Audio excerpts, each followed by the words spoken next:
হ্যাঁ। কেন্দ্রীয় সভাপতি সর্বোচ্চ দায়িত্বশীল, তার সম্পাদনায় বাংলাদেশের মুক্তিযুদ্ধকে নিয়ে এই ধরনের গর্হিত মন্তব্য হুম। উনি না দেখে কি এটা ছাপাইছে নাকি ভাই? ছাত্র সংবাদের নামটা এর আগে কোনোদিন আপনি শুনেছেন? ছাত্র শিবির বাংলাদেশের মুক্তিযুদ্ধের পর থেকেই প্রকাশিত না, হচ্ছে। কিন্তু কিন্তু প্রশ্নটা ছাত্র শিবির, প্রশ্নটা কিন্তু রয়ে আমি যাচ্ছে। একটু বলি, এটা কথা সালাউদ্দিন আমি বলা আইয়ুব শেষ যাবে করি। ওইটা না হোক, কিন্তু আমি এরকম একটা আমি একটু লাইন বলি লিখেছে, এরকম সাগর একটা ভাই, এরকম আমি ধারণা একটু পোষণ বলি। করে, লালন করে, এটা নাম না জানুক কোনোভাবেই না, মানুষ, লালন করে যে কোনোভাবেই না, এটা আমি তো তো এটা স্পষ্ট বললাম। প্রমাণিত। কারণ এটা যদি এটার সত্য সাথে হয়ে এটা থাকে, আপনি আমরা বারবার যেটা বলেছি যে আওড়াইতে পারবেন না। ছাত্র শিবিরের সভাপতির সম্পাদিত, কিভাবে আমি আপনি অস্বীকার সাগর ভাই করেন? বলছি, আমরা আহ, এমন এক বাংলাদেশে বাস করি। এই দেশে বড় ভাই যদি একটু সমৃদ্ধ হয়ে যায়, ছোট ভাইয়ের মধ্যে ঈর্ষা চলে আসে। তা আমার কেন এই অবস্থা, ভাইয়ের কেন এত ভালো অবস্থা? এটা এটা ন্যাচারাল গ্রোথ বাংলাদেশের। আমরা একটা গল্প শুনছিলাম যে আহ জান্নাতে নাকি সব ফেরেশতা, মানে ফেরেশতারা যারা বিভিন্ন দেশ থেকে গেছিল, যাওয়ার পরে সবাইকে চাপা দিয়া জাহান্নাম থেকে যাতে উঠতে না পারে চাপা দিচ্ছিল। কিন্তু বাংলাদেশিদেরকে কোনো ফেরেশতা নিয়োগ করে না। জিজ্ঞেস করছে বিভাগ বাংলাদেশে নিয়োগ করে না কেন? বলছে বাংলাদেশিরাই বাংলাদেশের টাই না এই জায়গায় রাখবে, এই জাহান্নাম থেকে উঠতে দিবে না। তো বাংলাদেশের যে দুরবস্থা, এই দুরবস্থার উত্তরণের কোনো সুযোগ, আমি আমানুল্লাহ আমান ভাই যেভাবে বারবার বলছিল, বাংলাদেশে কোনোভাবে আর বিপ্লব হবে না, কেউ রাস্তায় নামবে না, কেউ রক্ত দিবে না, মোটামুটি ওই গল্পের সাথে একবারে হুবহু মিলে যাচ্ছে আর কি, আসলে বাস্তবতা এক। 2 নম্বর বিষয় হলো, ভাই অনেকগুলো বিষয়ের অবতারণা করেছেন। সর্বশেষ দিকে আসি, উনি বলেছেন যে ফেসিবাদদের বিএনপি ছাত্রদল তারা কোনোভাবেই কোনো ওন করছে না, দূষর হিসেবে ভূমিকা পালন করছে না, সহযোগিতা করছে না। ওনাদের কথা মেনে নিয়েই বলছি, পত্রিকাগুলো মিথ্যা হোক, গত 7ই জানুয়ারি বাংলাদেশে এই যে ফেসিবাদের সদস্য সচিব, মূল স্টিয়ারিং যার হাতে ছিল, সেই উবাইদুল কাদেরকে পালিয়ে যেতে সহযোগিতা করেছে যশোর জেলা যুব দলের সাধারণ সম্পাদক আনসারুল হক রানা। এটা বিএনপির কেউ আলাদিন অস্বীকার ভাই, করে প্রথমে নাই। একটু বেটর দিলাম, প্রথমে একটু প্লিজ না, ভাই, আমি এটা আমি নিয়ে আমি একবারে আমি নানামুখী এই কথাটা ইখতিলাফ আছে। উত্তর শুনেন। আপনি এটা বলার নানামুখী সাথে ইখতিলাফ সাথে, আছে। আমি এই কথা আমরা তো বলার শুনছি আপনাদের আপনার সহযোগিতা ঠাকুরগাঁও আপনার না না, বালিয়াকান্দি দিয়ে আপনার গেছে। কথা বলার, আপনার কথা বলার সাথে সাথেই উত্তর আমার রেডি ছিল। রেডি ছিল, আমি কিন্তু উত্তর দেইনি। জাস্ট মানে লিসেন মি, একটু শুনেন।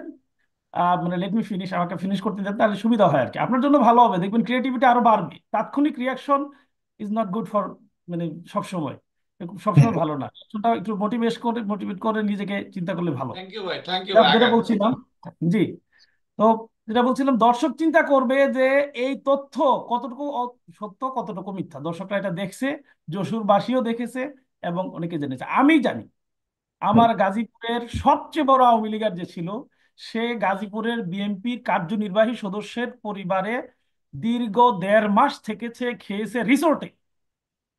এরপরে একটা পত্রিকা এসেছে, আওয়ামী লীগের আব্দুল মোমেন সাহেব গাজীপুরের বিএনপির এক নেতার রিসোর্টে থেকেছে, সে বুফেতে খাচ্ছে। এই ছবি যখন তাদেরকে আমরা করেছি, আপনার সর্বোচ্চ নেতা তারেক রহমানের কাছে পাঠাইছি, এরপরে আব্দুল মোমেন সাহেব এখান থেকে উদয় হয়ে গেছে।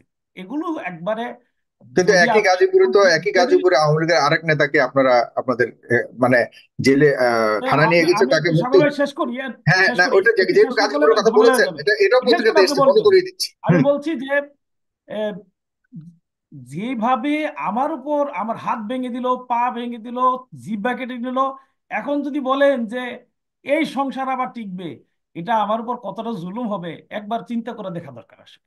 একবারে হুম, অবান্তর, অবাস্তব, হুম, তথ্যবিহীন চিন্তা এগুলো। হুম। দ্বিতীয় যে বিষয়টি বলবো সেটা হলো, আপনি ছাত্র সংবাদের বিষয়ে বলেছেন।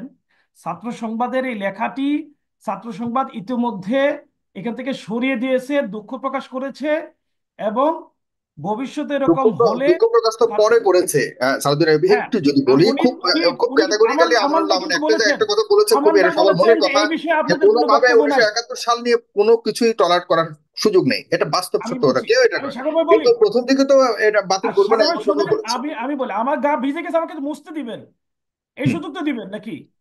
হুম। আমার ভাই বলেছে যে আপনাদের এই নিয়ে কোনো বক্তব্য শুনি নাই, কোথাও দেখি নাই।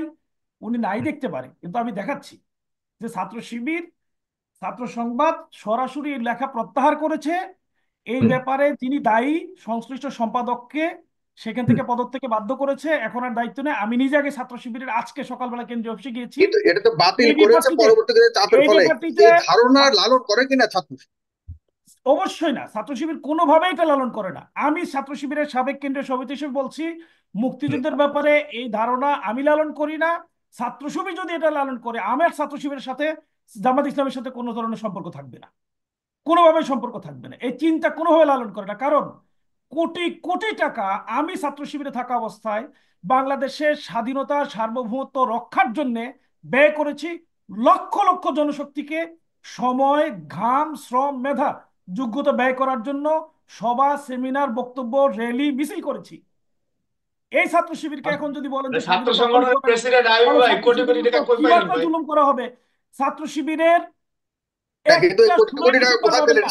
সেটা আমি সেটা একটু সোর্স বলি, জানতে চাইছি। একটা 16ই ডিসেম্বর পাবেন না, যে 16ই ডিসেম্বরে সালাউদ্দিন ছাত্র আইয়ুব শিবির ভাই, রাস্তায় নেমে স্বাধীনতা রক্ষার জন্য স্লোগান দেয়নি। এবং আইয়ুব একটা ভাই, স্লোগানের বিপরীতে একটা মিছিলে পাবেন না যেখান থেকে ছাত্র শিবিরের কাউকে কাউকে গ্রেফতার করা হয়েছে। শুধু আইয়ুব গ্রেফতার ভাই, করা হয়নি, গ্রেফতার করে ওই রাস্তায় গুলি করে শহীদ করা হয়েছে। এরপরও পরবর্তী বছর আবার 26শে মার্চে আবার স্বাধীনতা রক্ষার জন্য নেমেছে। হাজার হাজার ভাইয়ের মামলা মামলার শিকার হওয়ার পরও আবার স্বাধীনতার জন্য, মুক্তিযুদ্ধের জন্য, দেশপ্রেমের জন্য, সার্বভৌমত্বের জন্য ছাত্র শিবির রাস্তায় নেমেছে। এই ছাত্র শিবিরকে আপনারা যদি স্বাধীনতা নিয়ে প্রশ্ন তোলার মতো কথা বলেন, আমি একটু বলবো কি জানেন, এই প্রসঙ্গ কেন আসে জানেন? এই প্রসঙ্গ নিশ্চয়ই এই মুহূর্তে ছাত্র শিবিরকে দায় নিতে হবে, এটাকে আমি অস্বীকার করবো না। ছাত্র শিবির এই মুহূর্তে, আমি আজকে ছাত্র শিবিরের কেন্দ্রীয় সভাপতি, সেক্রেটারি জেনারেল, ছাত্র শিবিরের সদ্য বিদায়ী ছাত্র সংবাদের যিনি সম্পাদক ছিলেন, তাদের হুম, সবাইকে খুব শক্ত করে বলে আসছি, যিনি এটার সাথে দায়ী তাকে দুঃখ প্রকাশ না, শুধু তাকে চাকরিচ্যুত করতে হবে, এবং চাকরিচ্যুত করা হয়েছে। এবং হুম। ভবিষ্যতে এরকম ঘটনা যাতে না ঘটে, এ ব্যাপারে যথেষ্ট সজাগ এবং সতর্ক থাকতে হবে। এই মেসেজ যাতে অন্য কোথাও না থাকে সেটা সালাউদ্দিন প্রত্যাহার আইয়ুব করতে ভাই, হবে। আলহামদুলিল্লাহ তারা এটা কার্যকর করেছে। আমি একটু এবং একটু একটা একটা আশা প্রশ্ন করি ভাই প্লিজ। ভবিষ্যতে এই বিষয়গুলোতে যথেষ্ট মানে সজাগ থাকবে। এ বিষয়ে রিলেভেন্ট প্রশ্ন একটা তোলার রিলেভেন্ট মতো কোশ্চেন একটা একটা এক- রিলেভেন্ট কোশ্চেন একটা নিতে বিষয়ে, পারি? এটার সাথে রিলেট করে আপনি পুরো ছাত্র শিবিরকে একটু একটু একোরেট আইয়ুব করে ভাই প্লিজ। কথা একটা বলবেন, এটা একটা আসলে সম্পূর্ণ প্রশ্ন। ইনজাস্টিস হবে, অযৌক্তিক হ্যাঁ, হবে, ইলিগালি আমি বলবো এটা। একদম স্পষ্ট যে যে ঘটনাটি ঘটেছে এটি নিয়ে ছাত্র শিবিরের সাবেক সভাপতি জনাব সালাউদ্দিন আইয়ুবী স্পষ্ট করে দিয়েছেন। প্রিয় দর্শক, শুধু আপনারা ছাত্র শুনতে শিবির না, পাচ্ছেন। ছাত্র সংবাদ, ছাত্র শিবির সবাই জাতির এই সঙ্গে ব্যাপারে দুঃখ প্রকাশ করেছে, জি, লেখা প্রত্যাহার করেছে। এরপর এবং জামাত এই ব্যাপারে ইসলামের সচেতন থাকার অবস্থা তো ব্যাপারে আছে। একটা সবাই সম্পূরক প্রশ্ন নেন, অবস্থান একটা নিয়েছে। সম্পূরক প্রশ্ন। আমানুল্লাহ, একটা সম্পূরক প্রশ্ন। না না, উনি প্রথমেই অস্বীকার করেছে এটা এটা শিবিরের ছাত্র শিবির কর্তৃক প্রকাশিত এবং শিবিরের কেন্দ্রীয় সভাপতি কর্তৃক সম্পাদিত একটি প্রকাশনা, ঠিক আছে? হুম, সেইটা ওনারা যে এত ওনাদের জেনারেল সেক্রেটারি কয়দিন আগে বলছে যে শিবিরের চেইন অফ কমান্ড হচ্ছে এমন হুম, কোর্ট, জাহিদুল ইসলাম এখন যে সভাপতি, সে কয়দিন আগে বলছে যে ওনাদের চেইন অফ কমান্ডটা হচ্ছে এমন যে 9 মাত্রার ভূমিকম্প যদি হয় তাহলেও একদম তৃণমূল থেকে কেন্দ্র পর্যন্ত যে সিদ্ধান্ত হয় ওইটাই সবাই বাস্তবায়নের চেষ্টা করে। আলাউদ্দিন সালাউদ্দিন আইয়ুব ভাই ঠিক না? এই কথা জি বলছে। জি। তো হুম। হ্যাঁ, কেন্দ্রীয় সভাপতি সর্বোচ্চ দায়িত্বশীল, তার সম্পাদনায় বাংলাদেশের মুক্তিযুদ্ধকে নিয়ে এই ধরনের গর্হিত মন্তব্য হুম, উনি না দেখে কি এটা ছাপাইছে নাকি ভাই? তো সেইটা কখন? গতকালকে সালাদিন আইয়ুব ভাই বললো যে এটা সরিয়ে নিয়েছে, দুঃখ প্রকাশ হুম, করছে। গতকালকে ওনাদের জেনারেল সেক্রেটারি টকশো দেখেন নুরুল ইসলাম সাদ্দামের, গতকালকে সে হুম, সেইখানেও ওই স্ট্যান্ডের পক্ষে ছিল। সে বলছে যে এইটা কি বলে এত পরে কেন ইন্টেনশনালি সামনে নিয়ে আসলো, কিন্তু এটা নিয়ে যে দুঃখ প্রকাশ, সেই বক্তব্যটা আমাদের সেক্রেটারি গতকাল কালকে কি আমি কোন চ্যানেল টক সেটা আমি ভুলে গেছি, সে কিন্তু এটা নিয়ে কোনো ধরনের কোনো সে জি, বলছে যে এত পরে কেন আনা হলো, এত পরে আনা হোক আর 50 বছর পরে আনা হোক, একই যারা জিনিস। বাংলাদেশের স্বাধীনতাকামী তাদের দৃষ্টিতে আসলে এই বিষয় নিয়ে তীব্র বিরোধিতা যে আমাদের রয়েছে কোনো এবং সময় এই এই প্রশ্ন স্ট্যান্ডে উঠতেই পারে, স্বাভাবিক। জি, শিবিরকে জি, জাতির জি, কাছে সালাদ আমি ক্ষমা সালাউদ্দিন চেয়ে আইয়ুব ভাই, তারপরে আমরুল্লাহ আমান বাংলাদেশের ভাই রাজনীতি যে করা পুরো উচিত। জি, বক্তব্যটা, জি, আমনুল্লাহ আমি আমান, ধন্যবাদ ওনার ধন্যবাদ প্রশ্ন সালাউদ্দিন মনে আইয়ুব। আসছে, ওনাকে প্রশ্নের জন্য হুম, যথেষ্ট সময় দিচ্ছেন আমার মনে হয়।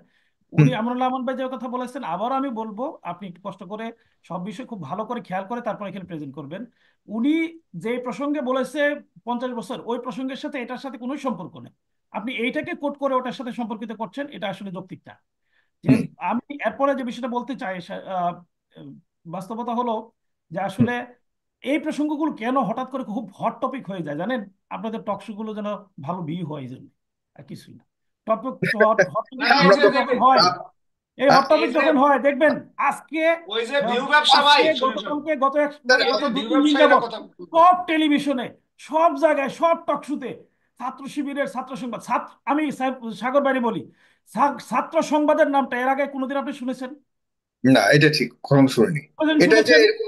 ম্যাগাজিন আছে অথচ এটাও জানতাম ছাত্র না। শিবির বাংলাদেশের মুক্তিযুদ্ধের পর থেকেই প্রকাশিত না, হচ্ছে কিন্তু কিন্তু প্রশ্নটা ছাত্র শিবির। প্রশ্নটা কিন্তু রয়ে আমি যাচ্ছে, আমি একটু বলি, এটা কোনো সালাউদ্দিন আমি সমস্যা আইয়ুব শেষ নেই। করি। ওইটা না হোক, কিন্তু আমি এরকম একটা আমি একটু লাইন বলি লিখেছে, এরকম সাগর একটা ভাই, ধারণা আমি একটু পোষণ বলি। করে, লালন করে, এটা নাম না জানুক কোনোভাবেই না, মানুষ, লালন করে যে কোনোভাবেই না, এটা আমি তো তো এটা স্পষ্ট বললাম। প্রমাণিত, কারণ এটা যদি এটার সত্য সাথে হয়ে এটা থাকে, আপনি আমরা আমরা বারবার যেটা বলেছি যে আওড়াইতে পারবেন না। ছাত্র শিবিরের সভাপতির সম্পাদিত, কিভাবে আমি আপনি অস্বীকার সাগর ভাই করবেন? বলছি, আমি বলি ছাত্র শিবিরের সব সম্পাদিত, সবই ঠিক আছে। ছাত্র শিবিরের সভাপতি সম্পাদিত না, উনি বারবার ভুল করছেন। উনি হুম, সভাপতি মণ্ডলীর একজন, সম্পাদনার জন্য নির্দিষ্ট দায়িত্ব থাকে, তার নাম সেখানে দেওয়া থাকে। হুম, যিনি সম্পাদনা থাকেন তার নির্দিষ্ট সম্পাদকের দায়িত্ব, নাম সেখানে দেওয়া থাকে, হুম, নির্ধারিত। এটা প্রতি বছরই চেঞ্জ হয়, মাঝে মধ্যে ব্যক্তি পরিবর্তনে দায়িত্ব পরিবর্তন হয়। ছাত্র হুম, শিবিরের সভাপতি প্রত্যেকটা এখানে খুঁটিয়ে খুঁটিয়ে পড়ার সুযোগ পান না। আমি সুযোগ পেয়েছেন, দেখেছেন, স্বীকার হুম, করেই তিনি দুঃখ প্রকাশ করেছেন। সুতরাং হুম। আপনি এটাকে এখনো যদি লালন করেন, তাহলে এই বাংলাদেশে চলতে পারবেন না। রাইট, না সেটা এই ঠিক দুঃখ আছে, প্রকাশ এটা সুযোগ তো দিতে হবে আপনাকে। রাইট। হুম, এই সুযোগ যদি আপনি না দেন, তাহলে আপনি কেন তাকে, তাহলে গুলি করে তাকে মেরে ফেলেন। হুম, এটা নিয়ে না না, বারবার কথা বলবো, বাংলাদেশকে এইটাই আপনার, বাংলাদেশকে যদি এই অস্বীকার জন্য করে আমি তার বলবো বাঁচার দরকার একটা, নেই এই বাংলাদেশে। এই যে মানে না, একটা বিষয়কে প্রথমে চাউল থেকে খিচুড়ি বানালেন, খিচুড়ি থেকে ব্লেন্ডার করলেন, ব্লেন্ডার করে জুস বানালেন, এরপর আপনার মজা লাগতেছে না, কিরে এটা এরকম কেন? হুম, আপনারা তো আমাদের এইটা নামে এইটা মিথ্যে ঠিক না। ফটোকাট করে আমি এই ছাড়াই প্রসঙ্গের ছড়াই জায়গায়, দেন, তো এই আপনারা প্রসঙ্গে এত ইতি বড় টানতে একটা কথা চাই, বলেন, এটা আলোচনা আনবো আমি না আমরা। আমরুল্লাহ ভাই, এই এই প্রসঙ্গে ইতি টানতে চাই এভাবে জি যে জি আসলে জি জি, এই প্রসঙ্গে এই পরবর্তী, প্রসঙ্গে জি। ইতি টানতে চাই যেভাবে যে